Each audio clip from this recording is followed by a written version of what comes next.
मु आज 5 फिंगर्स को लेकिन गोटे बढ़िया सुंदर स्टोरी आपण मानकू कहबी।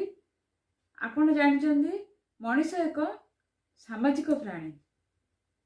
यही समाज रे ताको ग्रेट बनवा को हेले किछिटा अचीव करिया को हेले ताको बहुत किछि मेंटेन करिया को पड़ी थाए। प्रोफेशनल लाइफ, पर्सनल लाइफ सब किछि ताको बैलेंसिंग करिया को पड़ी थाए। मु गोटे आज सुंदर स्टोरी कहबी 5 फिंगर्स को लेके।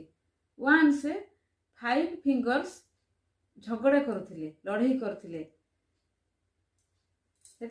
सेति बेले थंब फिंगर कहउथिला मु होची ग्रेट, कहीं ना मत समते वेल डन कहंती, बेस्ट ऑफ लक कहंती। आउ जेते बेले टिप चिन्ह दिया जाए एथिरे ही दिया जाए मो द्वारा।